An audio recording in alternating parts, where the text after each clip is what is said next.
This is Women Road Warriors with Shelley Johnson and Kathy Tuccaro. If you drive long haul, short haul, or heavy haul, they're here to empower and inspire women in the trades on tncradio.live. So gear down, sit back, and enjoy. Welcome to Women Road Warriors with Shelley Johnson and Kathy Tuccaro. We're a show that works to inspire and empower women in trucking, in the trades, and every profession. We tackle all kinds of topics and work to encourage women to be their very best with informative guests and women who've been champions. I'm Shelley. And I'm Kathy. No topic is not allowed on our rig. We tackle the tough topics along with the not so tough topics. And we like to feature experts and celebrities who can assist women in being the very best they can be. Attention deficit disorder and attention deficit hyperactivity disorder have been talked about for quite a while, but there's a lot of disinformation and confusion on the subjects. Women are often misdiagnosed when they have ADHD more than men. We wanted to clear up some of the confusion and learn more so we could help our women listeners.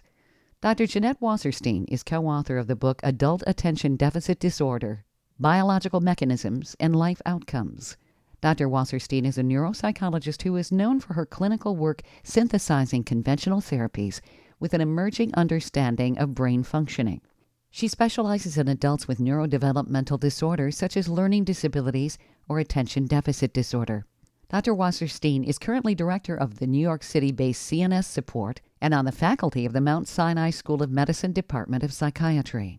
Dr. Wasserstein founded the Graduate Neuropsychology Training Program at the New School for Social Research. Dr. Wasserstein is with us today, and we're looking forward to learning more about attention deficit disorder and how it impacts women. Dr. Wasserstein, thank you so much for being with us today. Thank you so much for having me. You know, there's so much confusion about attention deficit, and it can impact both children and adults. There's so many acronyms. There's so much disinformation. What are the differences between attention deficit disorder and ADHD? I love that question. It's really a historical accident. Initially, this entity was called hyperactivity. And then the focus in the research went over to attention disorders. So it became attention deficit disorder. And then the research noticed that, many people historically had both. They might have been hyperactive as kids and became inattentive as adults, or the inverse, or people had both, or their children had both. So they got collapsed into attention deficit hyperactivity disordered, predominantly inattentive presentation, predominantly hyperactive impulsive presentation, or combined. So basically, that's a long-winded answer saying they're the same. And Okay. What we're looking at varies with the person over time. So how does all of this manifest? What are the symptoms? Okay, the core symptoms are hyperactivity, impulsivity, and inattention. That's like the triad. And then there are like 14, I believe it is, examples of those manifestations. So you see people, they might be spacey, they might be slow, they might be looking out the window, they may be off in the cloud in the days, or they may be, they can't sit still, they make noise all the time, they do things impulsively, or both in mixes. So I would describe the inattentive profile, the hyperactive profile, and the combined profile. So there's different manifestations. That's why it's ADHD and then primary one or the other. Okay. So do people really know what causes this? Is it genetic, or is it something that can maybe not happen in childhood, but it can manifest in adulthood? That's a really complicated and the proverbial good question. To the best of our knowledge, the vast majority of cases are genetic because the heritability of ADHD, meaning that if a parent has it, either parent has it, the likelihood of one of the children have it is among the highest of all the mental health problems. I think it depends on the study. It can be as low as 0.7 and as high as 0.9. It just means that it's extremely heritable. And when they've done genetic research, it's not just one gene. There's a number of genes, a multiplicity of genes that have been related to what is ultimately diagnosed as ADHD. And no one person has all of them, and there's probably different clusters. So that's the genetic cluster. In addition to the genetic, because when you have ADHD, you're talking about what's called a phenotypic presentation, like the way they look. And there are criteria that one has to meet in order to be diagnosed with ADHD, the phenotype, the way it looks. And the vast majority of children and adults who meet those criteria have genetic determinants. So a mother might have it, a father might have it, a brother or sister might have it, a cousin might have it, uncles, aunts. You see it all through the family. Mm-hmm. That's the majority. Then there are people that have an ADHD phenotype. By that I mean is they meet the criteria and they look like they're one variation or another, but they don't. They're probably the underlying mechanisms are different. There isn't the genetic family profile. These are people who might have had head injury or lead poisoning or any number of medical conditions that can affect similar brain regions.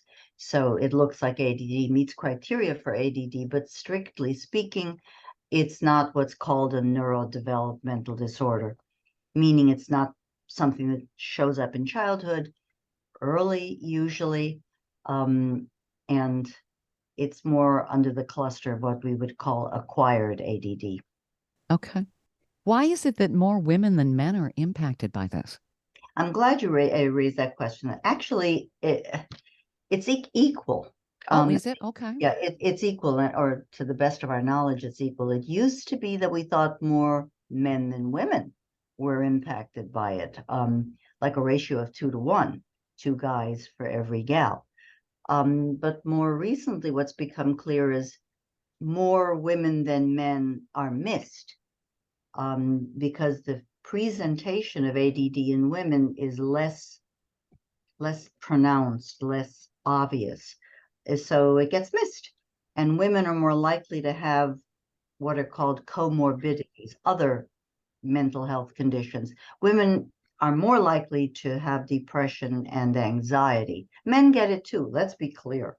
But women are more likely to get it. And where there is depression and anxiety, the ADD that coexists or may even be causing the depression and anxiety is missed often. So that's when we say women more. It's women are in the past and even now more likely to have their diagnosis missed, and they get called anxiety disorder or depressive disorder or borderline disorder, bipolar disorder, something that focuses on the emotional part of it. Interesting. It does seem that when it comes to diagnoses, women seem to get missed a lot in many areas of medicine. Yeah, there's I'm just agreeing. There's so many things where the research doesn't even look. I mean, like they give you summary things, summary scores, summary findings, and it doesn't even break it out by sex. Oh, right. Yeah. We have different biologies and the perspective, it just happens again and again. I mean, there are many areas. You're right. You're so right. There's so many areas in healthcare where even heart attacks, the presentation of women in heart attacks is the heart attack looks different and gets missed. Yep. I was thinking that. Well, I remember in biology class in 7th, 8th grade or something, looking at the textbooks, and they didn't have both male and female. They just had this generic human body. Yeah. And it's usually the 70 kilogram 30-year-old male that's the prototype. Yeah. My coworker just says she just got diagnosed with ADHD and she's in her late 40s. And she said, is that She said, I finally found some answers to how I've been living, for my whole life. And now I guess she's on some medication and she feels a whole lot better. Is that common for people Well, to late in life to figure that out, or? well, you just asked a question that has like a Oh, multiplicity of. No, I love it. I love it. I mean, thank you. It's a great question. I've actually done a lot of research, and there's not a lot of research in this area, looking at the diagnosis of ADD, the incidence of the diagnosis of ADD, ADHD in women in the perimenopausal years and thereafter. And it looks like there's a sharp increase, a very sharp increase in women being diagnosed in their 40s and up, when estrogen levels are falling down. And there's a lot of research that shows that estrogen is very important in supporting brain function. So unfortunately, it's sort of as if we're programmed as we get older, we can be challenged by doing many of the things that we used to find easy. And I'm not talking about athleticism, I'm talking about intellectual things and what's called executive functions, organizing, planning, executing things, getting things done. So that's women. And in those women, among those women who get diagnosed later in life, some of them, I'm sure, and I don't know what percent of them, but some of them, I'm sure, are women who've had kind of like borderline ADD their whole life. And when the estrogen drops off, they are south of the border. They can no longer compensate. The problems are more pronounced. And in some cases, it can be so severe that women think they're dementing prematurely. So, but in addition to that, I wonder, and we have no answers on this yet, if there isn't a subset among these women who get diagnosed in their 40s, who are not even borderline ADD, they were just regular people. I mean, ADDers are regular people too, but where you are on the continuum determines whether you're borderline or fully diagnosable. But there are some people among these women who weren't even borderline, they were just regular. And with the drop off of estrogen, their thinking gets so affected that they actually meet diagnostic criteria. And then returning back to your general question, which is it uncommon for people to be first diagnosed with ADD in adulthood or later in adulthood? That's an area of controversy within the field. Many people say if you first get diagnosed in adulthood, it was just missed. It was always there in childhood. You were able to compensate, and the compensations just broke down. Other people argue that that people who are diagnosed later in adulthood have other problems that have not been appropriately recognized and addressed, and they're being diagnosed with ADD as a primary diagnosis, when in fact it's a secondary diagnosis related to some other condition. Traumatic brain injury is an example, head injury. People might have had some sort of head injury later in life, and then they develop an ADD profile, and they get diagnosed with ADD, but they weren't ADD. They've just had head injury, and it looks like ADD. So it's an area of controversy where there is such a thing as adult onset ADD. Given the strong genetic findings and literature, it's very unlikely that it's first manifesting, in your 40s for any other reason. But in the subset where we're dealing with women and estrogen drop off, that may be a subset of what we call adult ADD, adult onset ADD. I'm making a distinction between adult ADD versus adult onset ADD. Okay. They're different. Stay tuned for more of Women Road Warriors coming up. Industry movement Trucking Moves America Forward is telling the story of the industry, our safety champions, the women of trucking, independent contractors, the next generation of truckers, and more. Help us promote the best of our industry. Share your story and what you love about trucking. Share images of a moment you're proud of. And join us on social media. Learn more at truckingmovesamerica.com. Welcome back to Women Road Warriors with Shelley Johnson and Kathy Tuccaro. We're talking with Dr. Jeanette Wasserstein, a prominent faculty member from the Mount Sinai School of Medicine Department of Psychiatry. We're exploring attention deficit disorder and how it manifests in women. As she said, more women are often diagnosed with this condition in their 40s and later, when estrogen levels begin to drop. The worsening or onset of ADD at that time just adds to the difficulties women experience when they're having fluctuating hormones. So, Dr. Wasserstein, how do women compensate for that with a drop-off in estrogen? How do they take control? Yeah, that's a very good question. Again, there's very little science to guide us, but in our data, which was a survey of 3,000 women over 40, 80% of whom had been diagnosed with ADD, and of those 80%, probably 60% of them had been diagnosed with ADD in their 40s and up. Anyway, among them, a substantial percentage had tried hormone replacement therapy.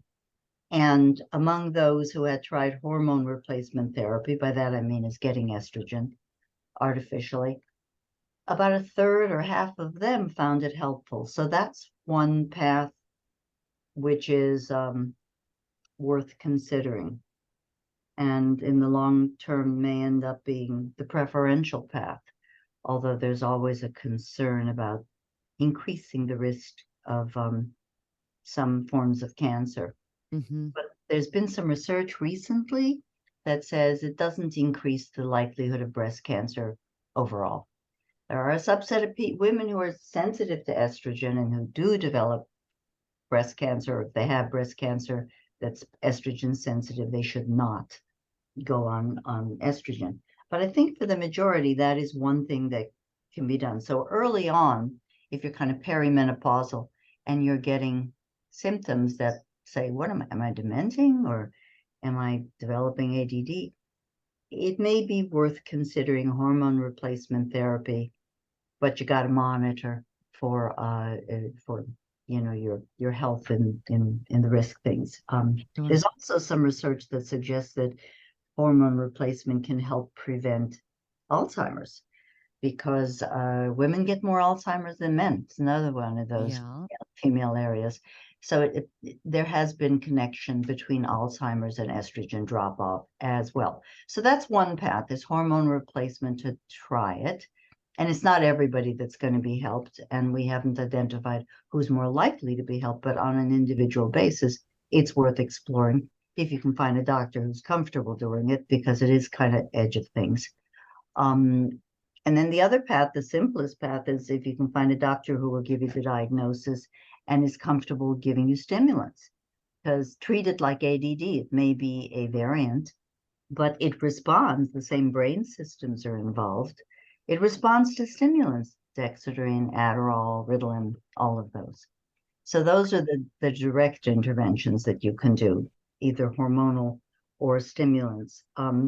Also, if there are psychological ways to intervene, you can come up with supports, or using planners, using your phone, the apps that help you track time and remind you of things. You have to write things down. Do not try to remember. If it's important, you write it down. If it's not on the list, it doesn't exist. And preferentially, you take things off the list, prioritize them, and schedule them in whatever you're using to plan with. Another path, psychological, not pharmacologic, is meditation, mindfulness. We don't know the mechanism, but mindfulness training exercises seem to be like exercise. Exercise for physical conditions helps everything. Mindfulness seems to help all psychological conditions. So mindfulness. And then the good news for the folks that we're listening to right now, is I think driving long distances where you're focusing on the now, you're focusing on what you're experiencing, you're not thinking about ideally anything but what you're doing. That's a mindful process. So you may actually be inadvertently engaging in mindfulness when you do your job, which is really cool. So Yeah. it's a good way to frame it in your mind. So there's a benefit there. Yeah, I think so. I think so. I Mhm. mean, I'm not giving you science for that. This is just I like to garden, and I think Oh, gardening is very mindful. gardening is such therapy. Oh, it really For is. me, it honestly, it's my saving grace. I Yep. love gardening. Well, there you Me have it. too. There you have it. It's a mindfulness exercise.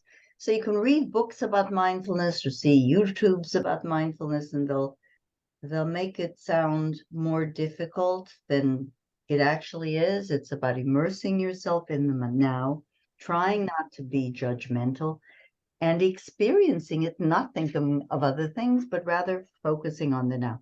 So mindfulness has been found to be very helpful in the management of ADD symptoms. So we have what's called cognitive support, or some people like to call it CBT for ADD. That's organizing, planning, using time management techniques. And then mindfulness and exercise is very good. Hmm. And then just general healthy living is good. Are you seeing more of an increase in ADHD with the social media, the electronic devices everybody's hooked into? They're not being mindful at all. It's almost like the tempo of society has gotten so much faster. It doesn't seem like anyone's focused on the here and now. Yeah, and they can't stay with anything for all that long because it's Yeah. like Instagram, it's always moving. Facebook, you're always scrolling. I don't know. I mean, I think it's a tempting to say that might be the case, and who knows, it might be the case, but to my knowledge, there isn't any science that tells us unequivocally, or even not so unequivocally, that tells us that there's an increased incidence.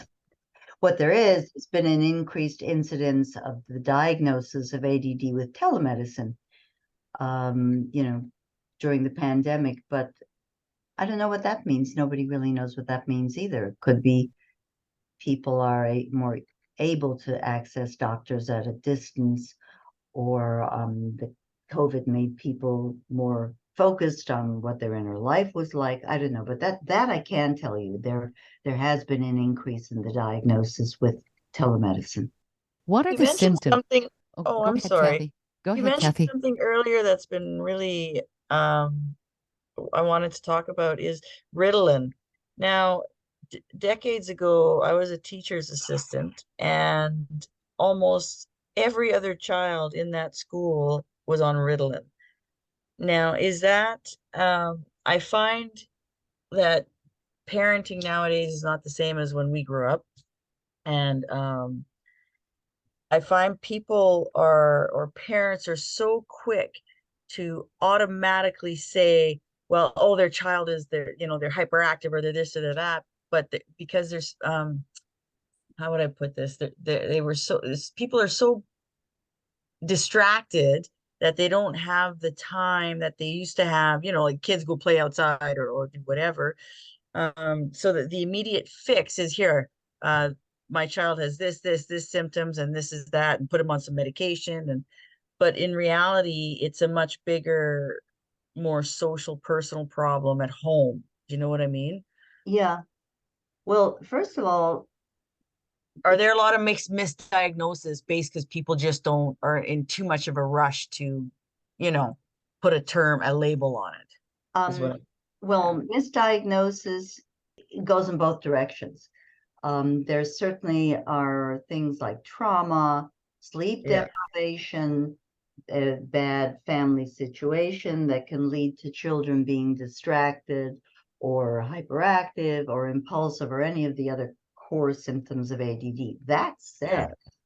That said, there's what the science does show us is that there's more misdiagnosis, missing of ADD, than there is incorrect attribution of the diagnosis to kids where it doesn't belong. So Mhm. when they look at it, and even, even your memory of like every other kid was on stimulants and diagnosed with ADD, the actual number is much lower. I mean, I think it's about 5 to 10% of kids are diagnosed. And of the 5 or 10% of kids that are diagnosed, not all of them are medicated. Many parents don't want them medicated. Mhm. So if anything, the science shows there's an underdiagnosis and an under-medication at all stages in life. When you, I mean, if 10%, if it is 10%, and I think it's closer to 10 than 5, that's 1 in 10 kids. So Yeah. as a teacher, you're going to feel like every other kid is being diagnosed and treated. But but it's not really every other kid. It's like a couple kids in every class, and multiple classes have a couple kids. So, and also the ADD kids stand out more because they have, most of them, not the spacey girls, but the hyperactive impulsive boys. They stand out. It used to be called a disruptive behavior disorder. Not anymore. Now it's under the neurodevelopmental disorders. But because the little boys who were, remember, it started off as hyperactive Yeah. Yep. diagnostically. So it was an impulsive, disruptive behavior disorder, which mainly was seen in what were called hyperactive impulsive boys. So Boys will be boys. well, and Yeah. that's part of what contributes to the missing kids. It Sure. gets called boys will be boys. Yeah. So like I said, the science shows that more often than not, it's missed, not inappropriately diagnosed. And like I said, your memory is because the base rate is pretty high. In other words, there's a lot of ADD anyway, 10%, 5 to 10%. So if you have, you're going to notice those hyperactive boys Yeah. more, and they'll be in your mind, even though they might actually not be that many. And it's very sad when it gets missed. And it's also very sad when a kid gets called ADD when in fact they're traumatized at home. Yeah. One of their parents is alcoholic and beating up the other. Who knows? Or I mean, sexual abuse, Yes. right? That's a big sexual one. abuse, yeah, right. Yeah. So you need to have the kid diagnosed by a mental health professional optimally who's experienced in diagnosing ADD and able to rule in and rule out these competing explanations.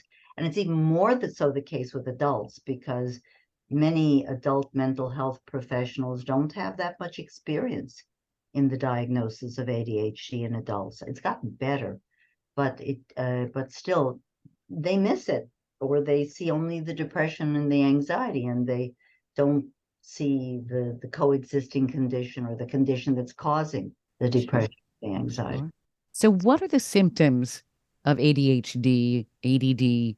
How does someone know, especially if they're a woman, that they may have some of these symptoms and need to look into it? Well, I think the thing in adults, the most common symptoms are poor time management, poor planning, problems with relationships, poor emotional regulation. And then, in addition, they can't do detail work unless they're extremely interested in it. They can't focus on things for a long time. Often associated with this is work problems and relationship problems. I'm remembering I had a tax lawyer patient, and he came to me because he was a tax lawyer, but his own taxes he hadn't done in like 5 or 10 years. Oh, my. Yeah, so that, I mean, that's a manifestation of, in adults, the most likely manifestation is executive dysfunction, difficulty doing the things that are required to execute, to do. So problems with shifting, with planning, with impulse control, with monitoring, with organizing, with time awareness. Biggie, time awareness is a biggie. So executive function problems are big manifestation, raise a question. If you really and if it's gotten worse with perimenopause, I would definitely think about it. Can there be mood swings or depression or Yes, anger? Yes, yes, yes, yes, yes. That's the affect dysregulation.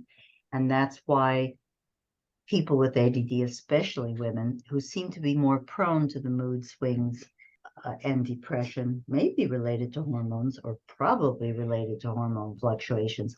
In women's cases, more often they'll get diagnosed with depression or anxiety disorder or some variant, and the ADD gets missed.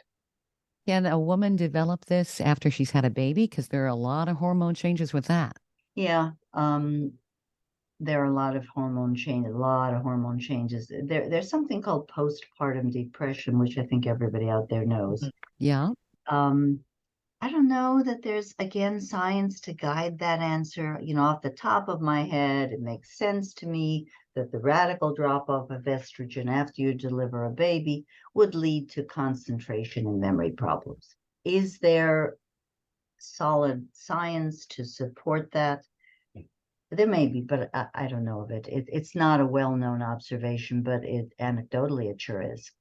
Now, in terms of ADD, ADHD in men, they don't have a lot of estrogen. They have some. What hormone plays a role in that with men?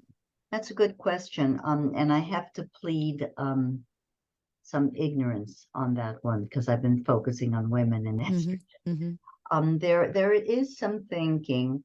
I mean, hormones are hormones. Sex hormones are all I forget the name of the category, but there is some thinking that testosterone fluctuation and andropause, which is when testosterone drops off, may contribute to something similar in men, but not as clear because the drop off is not as severe, and the role of testosterone in supporting cognitive functioning is less significant. So, long answer to your question is probably. Okay. Stay tuned for more of Women Road Warriors coming up.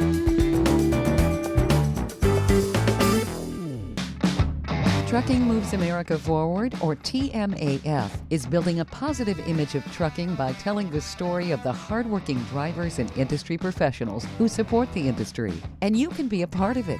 Learn more about TMAF and how you can join and be a part of the industry movement working to build a strong image of trucking by visiting TMAF's website at truckingmovesamerica.com. You can also follow us on Facebook, Twitter, Instagram, and our latest channel, TikTok. Welcome back to Women Road Warriors with Shelley Johnson and Kathy Tuccaro. Our topic today is attention deficit disorder in women, the signs, the symptoms, and the treatment options.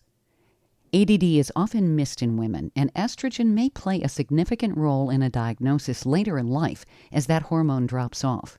We're speaking with Dr. Jeanette Wasserstein, a prominent faculty member of the Mount Sinai School of Medicine Department of Psychiatry. She's an expert on ADD in women. Dr. Wasserstein, it seems like estrogen has a stranglehold on women, doesn't it? I was going to say the short answer to your question is probably. Okay, a stranglehold on women. What do you mean? Well, it seems like when we're children, we don't have these issues, but we go into pubescence and all of a sudden it's hormones and it's fluctuating every 30 days. And estrogen plays a lot of the issues with inconsistency and emotional upheavals.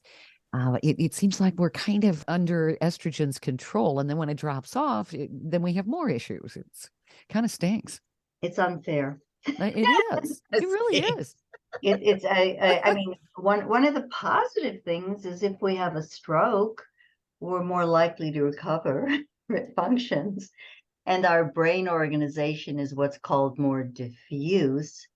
So we have more compensatory pathways in our brain because we have a lot of built-in, again, your audience, truck drivers, we have a lot of built-in detours that we can access more easily than men in our brain. So yeah, it sucks though. It really does. Yeah, it does. And of course, we have a lot of women who work in offices who listen to us too. But yeah, women definitely seem to get the shaft in so many ways when it comes to estrogen. But it is interesting how women's brains work and how they differ from men. I had heard that women can actually compartmentalize and think of a number of different things all at the same time, where men can't necessarily do that as well. Yeah, I can attest to that. I work Yeah. with 150 guys. There's only 6 women. yeah, no. I mean, that's what I mean is we have built-in detours. We got them, they're like well paved, well lit, and much more easy to access. They're not like dirt roads that you have to figure out how to go on. So yeah, our brains are much more flexible. Probably because now I'm going into what's called evolutionary neuropsychology, fascinating area. Mhm. We had to track a lot of things all at once. We had all those kids running around. We were collecting all those nuts and berries. There was just a lot of simultaneous tracking that we needed to do, while men really had to kind of focus on that deer or that buffalo. So they're thinking the evolutionary pressures on them were to be more linear in their thinking, and the Mhm. evolutionary pressures on women was to be more, in the emotional state of everybody. I mean, just we had to have our antenna in all sorts of directions at the Sure. same time. And women are still doing that. Yeah, hasn't Mhm. changed. Yeah. When couples work, men might help more than they used to, but when they look at the hours spent doing housework and childcare, women do 2, 3 times as much as men, even if they both hold full-time jobs. It really is true. Yeah. Every man needs to maybe switch roles with his partner, so he really has an appreciation, especially if you have little ones running around. Oh yeah, that's a good idea. I used to say when I had the little kids, I used to say I need a wife. There you go. I need Yeah. a wife. Uh-huh. Somebody who gets it. Yeah, somebody who does all this stuff that to help me be a wife. That's right. Yeah. So, what are some of the things that people can do to cope? Obviously, if they suspect that they may have ADD or ADHD, what route should they take? Are there natural ways that maybe they could alleviate some of their symptoms, some things that they could do, like you were saying, make lists, that sort of thing? The list making and the using of a calendar and never relying on your memory or trying not to rely on memory is extraordinarily powerful. Because otherwise it's all there up in your head using your limited amount of RAM. I mean, think of it as a computer. It's only got so much RAM. Mm-hmm. And if you use it to hold things, then you don't have leftover RAM to do things. So download, put it on lists, put it in planners, put it in calendars. Don't try and remember in your head. And if you're asking for natural medication equivalents, we haven't found them yet. Okay. So I can't say do pine nuts or eat mushrooms or anything like that, because there's lots of people claim omega-3s, maybe. Lots of people claim that ADD can be helped with all sorts of nutrients and supplements, but the science there is real shaky. And if Mm-hmm. there is an effect, it's what we call a very weak effect. But the psychological, the meditation, and the executive function support stuff is very powerful. So I would encourage that. And then if you suspect you can start with your primary care provider, but most of them are not particularly knowledgeable.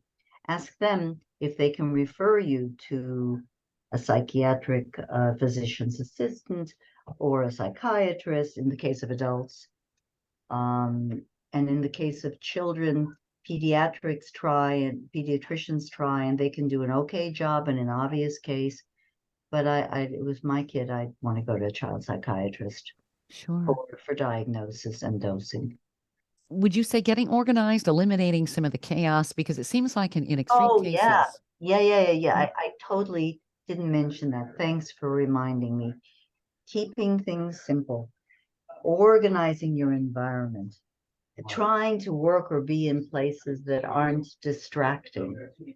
It can be tremendously helpful. I once had a patient who like went to Harvard and had all sorts of, high accomplishments and did all sorts of things. And I asked him, how did he go through such a demanding school? He talked about streamlining his life. I mean, he had like very little in the way of furniture. And I mean, he streamlined to an extreme. But certainly organizing your world and your tasks and your environment is tremendously helpful. Okay. Now, when you're saying write things down, should that be done on a spiral notebook versus on an electronic device? Does that help just the motor skills involved to write and to remember? That's another interesting question. First of all, there is no definitive one way or the other to go. And second of all, many people with ADD actually have fine motor control problems. So many of them are not good writing things. So they prefer to work in some electronic platform, iPhone, tablet, computer, desktop, whatever. Mm-hmm. That said, other people really like the paper planner. I'm one of those. Even though you can't do recurring things easily on a paper planner, I can see a visual map of my life and my time and my obligations in the paper planner. Right. There's no right or wrong. It's really an individual fit. But the one thing I can say is you got to treat the planner that you use like a spouse. You got to marry it.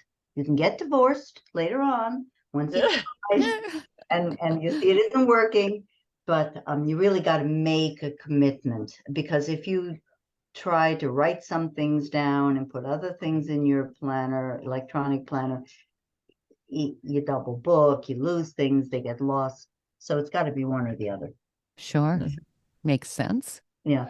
So essentially try to regain control of your life. That can help. And like you said, meditation, that makes total sense because you're creating some relaxation there. What if someone is manifesting almost what seems like manic depressive behavior, where they're angry, and are there things that they should avoid? Because it almost becomes a vicious cycle, doesn't it, in some cases? Well, I think if somebody is having serious problems regulating their emotions, they should see a mental health professional and have it evaluated and treated. Why try to do, it's sort of, if you're having a heart attack, why, ignore it? It's big. If you're having that kind of problem, you want the help of a professional. Stay tuned for more of Women Road Warriors coming up.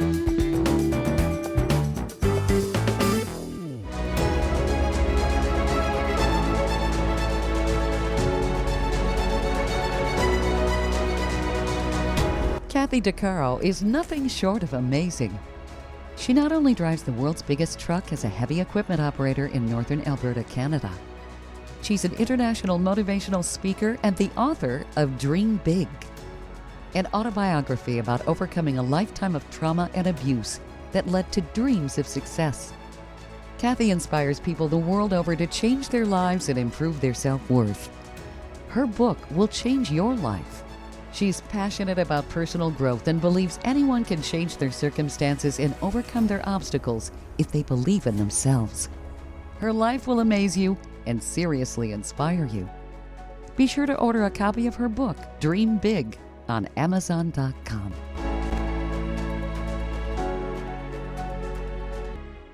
Industry movement Trucking Moves America Forward is telling the story of the industry, our safety champions, the women of trucking, independent contractors, the next generation of truckers, and more. Help us promote the best of our industry. Share your story and what you love about trucking. Share images of a moment you're proud of. And join us on social media. Learn more at truckingmovesamerica.com. Welcome back to Women Road Warriors with Shelley Johnson and Kathy Tuccaro. We're talking with nationally renowned expert on ADD in women, Dr. Jeanette Wasserstein, who's been explaining attention deficit disorder and ways women can bring it under control. Dr. Wasserstein, are there things like alcohol? A lot of people smoke pot today. Is that something that they should avoid if they have ADD or ADHD? Just wondering if some of these things can aggravate. Well, grass is really bad for young adults and teenagers in brain development. Hmm.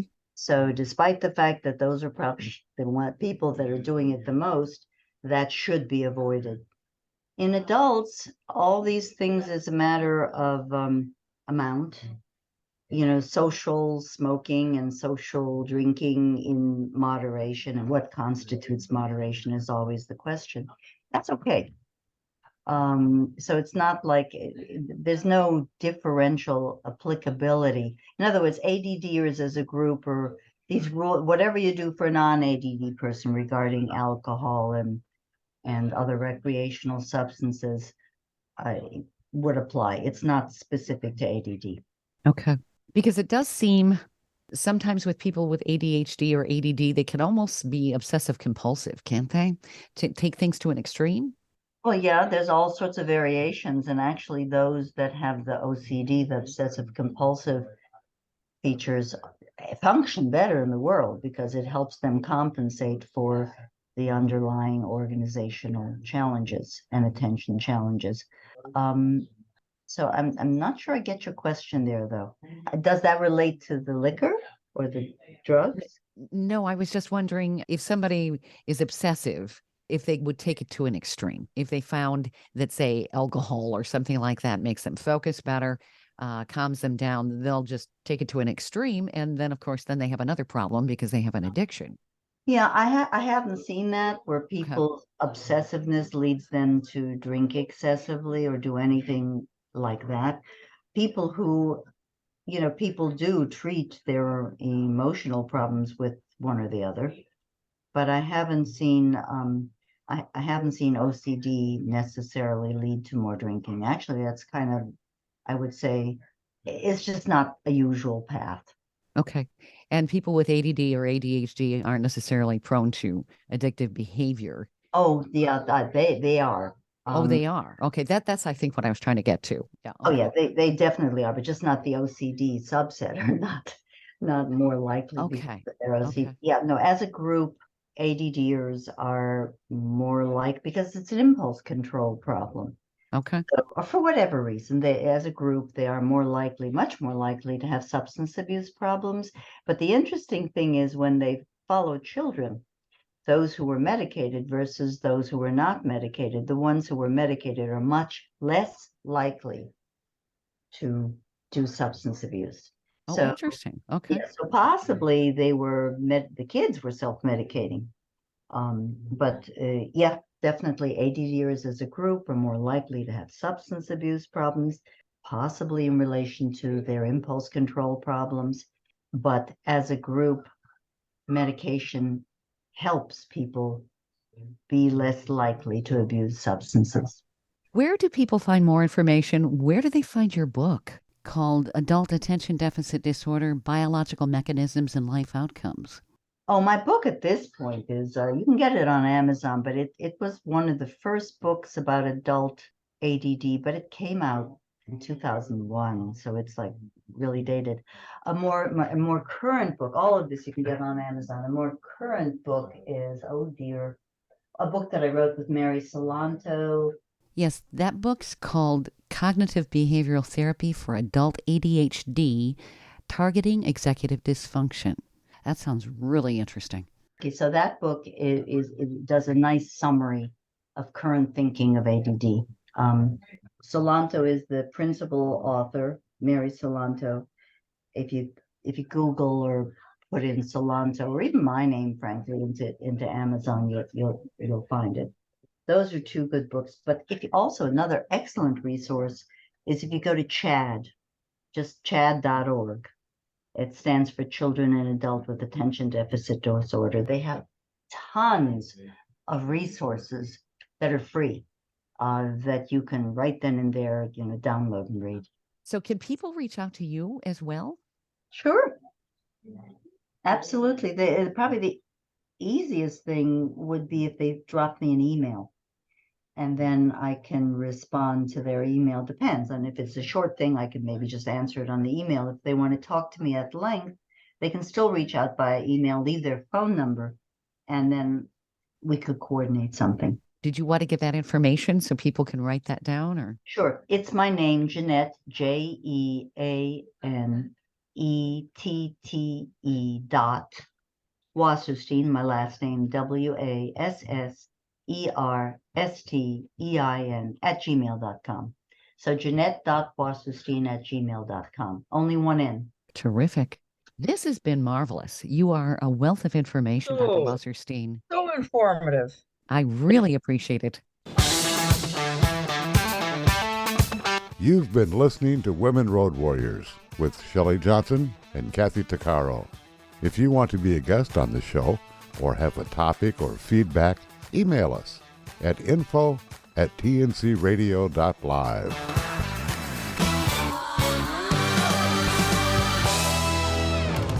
Thank you for listening to another great interview on tncradio.live. And don't forget, be sure to subscribe to our podcast of Women Road Warriors. It's free. All of the material you hear on tncradio.live, on our website, our broadcasts, or our podcasts are copyrighted. There can be no distribution without the express consent of tncradio.live and its partners. For inquiries, write us at info@tncradio.live.